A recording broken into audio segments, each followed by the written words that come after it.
जो चाहोगे सो पाओगे। एक साधु था, वह रोज़ घाट के किनारे बैठकर चिल्लाया करता था, जो चाहोगे सो पाओगे, जो चाहोगे सो पाओगे।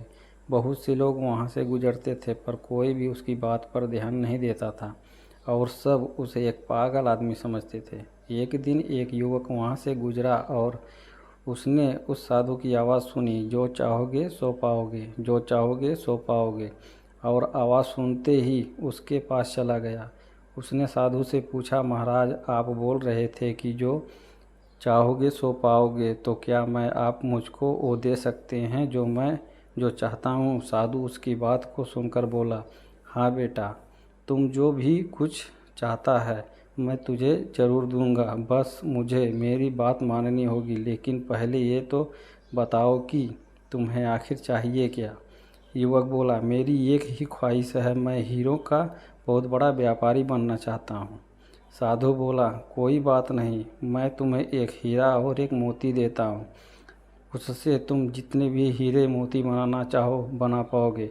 और ऐसा कहते हुए साधु ने अपना हाथ आदमी की हथेली पर रखते हुए कहा, पुत्र, मैं तुम्हें दुनिया का सबसे अनमोल हीरा दे रहा हूँ, जो लोग इसे समय कहते हैं।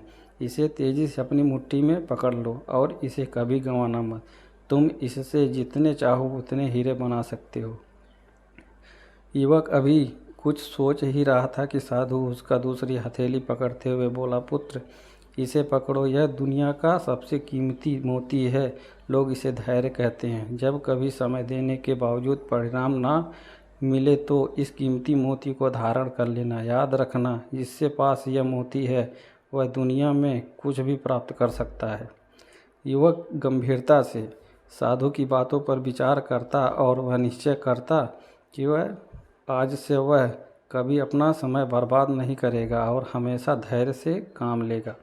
और ऐसा सोचकर वह हीरो के एक बहुत बड़े व्यापारी के पास यहाँ काम शुरू करता है और अपने मेहनत और ईमानदारी के बल से एक दिन खुद ही हीरो का बहुत बड़ा व्यापारी बनता है। फ्रेंड, समय और धैर्य वह दो हीरे मोती हैं जिसके बल से हम बड़े से बड़ा लक्ष्य प्राप्त कर सकते हैं। अतः ज़रूरी है कि हम अपनी कीमती समय को बर्बाद ना करें और अपनी मंजिल तक पहुंचने के लिए धैर्य से काम लें। धन्यवाद।